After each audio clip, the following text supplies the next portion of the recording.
Qaze 1.4 is finally here, and I'm really excited to show you what's new. This release adds 35 new features, so there's a lot to cover, and in this video I show you a few of the highlights. And besides that, as you may noticed already, we have a completely new logo and a new website. So without further ado, let's jump into the features.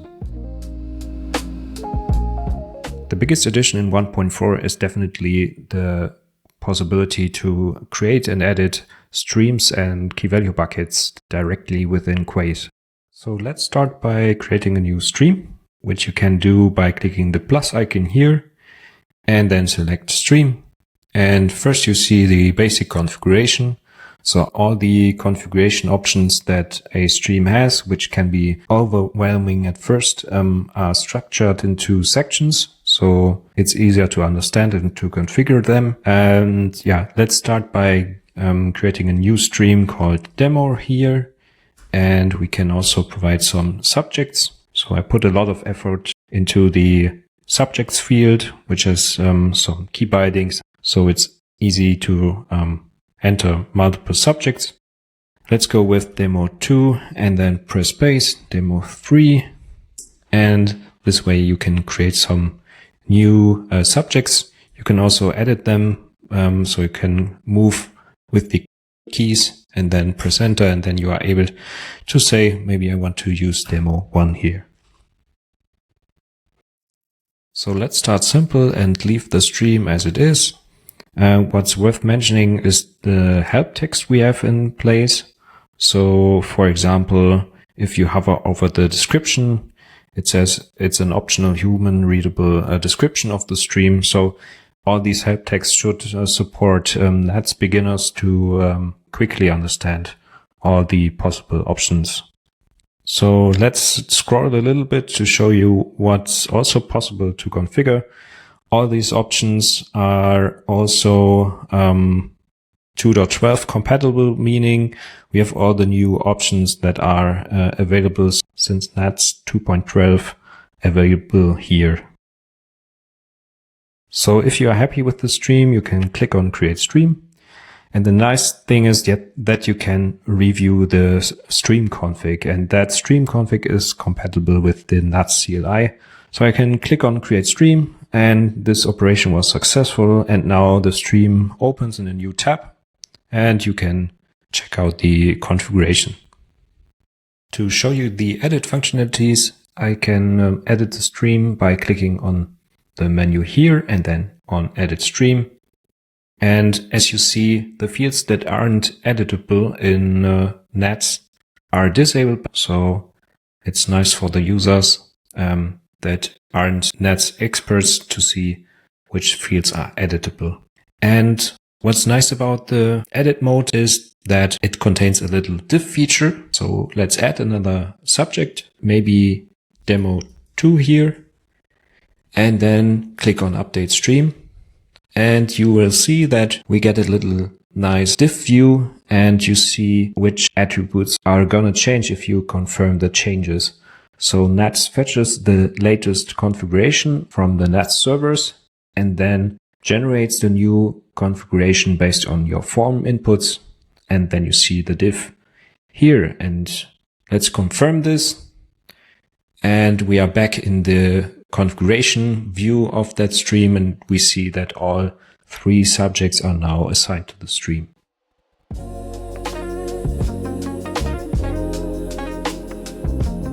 Let's also quickly cover the key value bucket form. So we can create a new key value bucket here.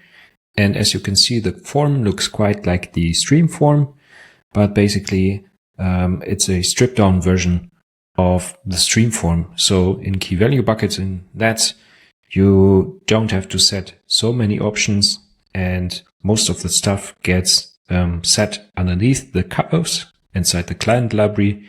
And that's why the form is smaller than a stream form.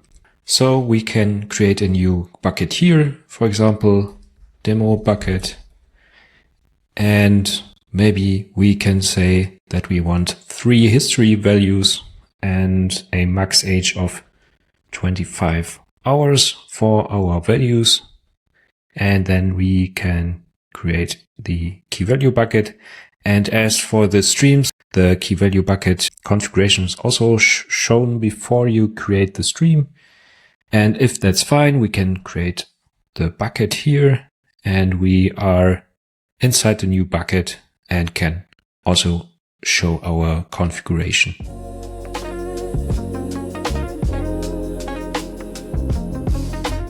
Moving on, let's take a look at the new history mode in the stream message list. So let's open up a stream, the analytics global stream, which is basically a source stream out of different streams. And you can see the well-known feature, the real-time mode, which Qaze had for a long time. So you can see the messages are coming on in real-time mode, and you can also expand the columns if you want. And now what's new is the new history mode. So we can click on history mode, and in this mode, you don't see the latest 50 messages. You see the messages from the smallest sequence to the biggest. And what's also nice is that you can scroll infinitely. So when I scroll, you can see quickly that there's a little loading spinner that loads the messages that come after the first 50 messages. And then you can basically scroll on forever and see all the messages in that stream. Now, you can also jump to the top here with the button. And what's also really helpful is the new filter functionality. So if you say you want to filter all the messages for a specific session, we can copy the subject here, and then you have three options to set a filter for the message list. One is to filter for a subject or a subject pattern, then for a start sequence or a start date. So let's set a subject in that case, and I paste the copied subject from our example and say that I want all the messages for that session that happened. Then I click on save, and the list gets automatically updated. We can see that there are 5 messages for that session. The table tells you that we reached the end of the messages, and now you could click on that button to see if there are more messages. Right now there aren't more messages, so the view doesn't change, but I think you get the idea. When I now say, maybe I want to reuse that filter configuration in the future, I can save this filter as a filter set. With that little button here, I can click on Save Filter Set, and now you have 3 options how you want to save your filter set, in which scope. Stream is only for the stream. Connection would mean that you can use that for every stream in that connection. And global means you could use that filter set for all your connections. For example, if you have a production cluster and a development cluster, you can reuse that filter set for every environment you have. So let's save that filter for the connection and say that is session 1. We save that filter set. And when I go to the analytics Apex stream, which is basically a source for the global stream, and I go to the history mode, then I'm able to say open filters, and then you see the saved filter sets, which is session 1. And when I click on that, we can get the same filtered set of messages as in the analytics global stream. Now, what's worth mentioning for the real-time mode is that you can also pause the real-time mode.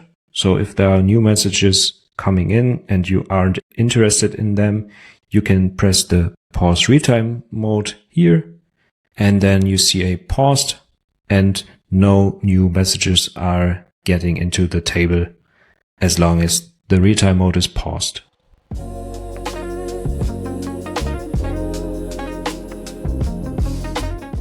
The new stream and key value bucket relations feature gives you an overview how a stream or a key value bucket is related to other buckets or streams. So let's check out the Analytics Global stream here, which is basically a source stream of the Analytics EU and Analytics APAC. So we see that now in the Relations tab here, you have a nice graph you can look at and see how the Analytics Global stream is related to other streams. So we see, as I said, the two sources here, so Analytics APAC and Analytics EU.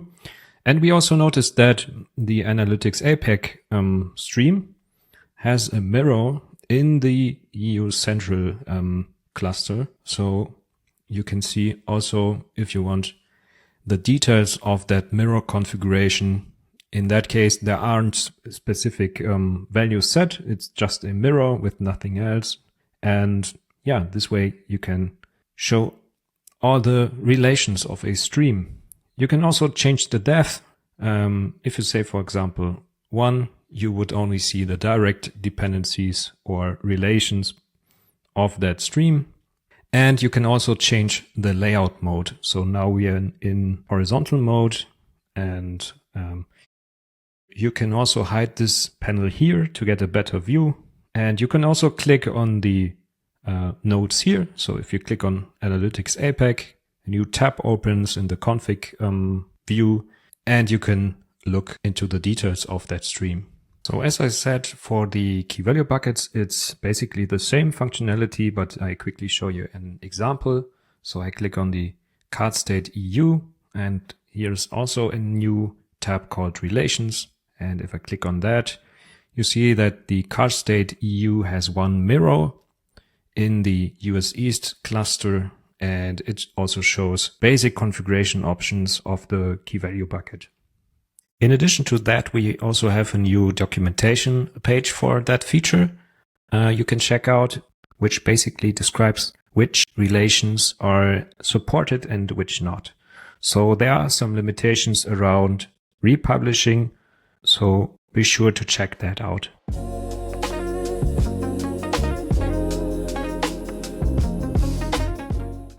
Let's talk about the new server's top view.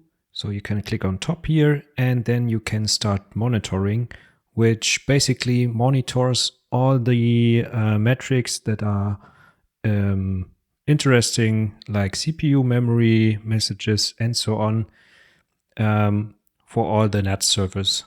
You can also filter the metrics and only view the columns you want to see. For example, only the jet stream columns and messages in and out.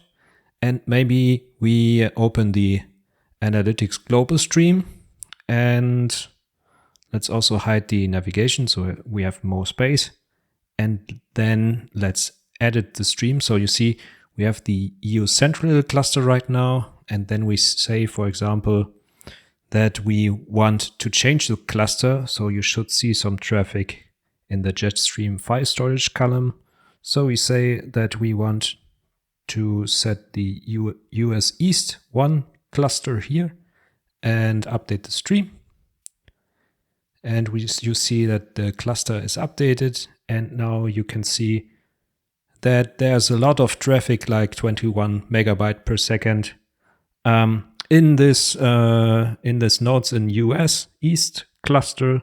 So the stream gets moved to another cluster. That's why there's a lot of traffic. And if you want, you can also filter the list by providing a cluster name. So that's the new server's top feature.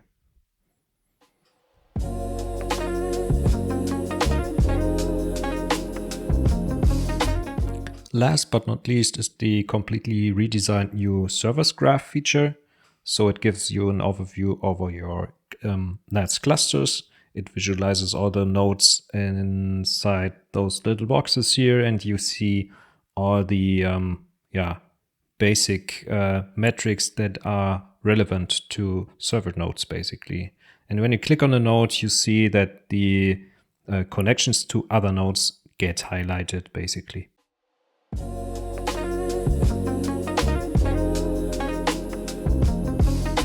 Another little useful feature is the new context menu. So when you click on a stream, for example, you have different options like editing the stream, creating a duplicate, or creating a mirror. And you also have the option to quickly copy the config that is compatible with the NATS CLI, for example. And what's also useful is the new delete function. So with that, you have the option to delete multiple streams. For example, we take this notification streams here, then click on delete, and then you get a confirmation dialog where it lists all the streams that will get deleted. By the way, that also works with different resources. So for example, you could also delete a key value store, a stream, and an object store at the same time. And when you confirm that, the deletion will start, and you see the execution times of that. And when an error happened during the delete, you can also see the error details here. So those were some of the highlight features in qaze 1.4. There are actually even more changes that I didn't cover here, so check out the full changelog on our website. And thanks so much for watching, and see you next time.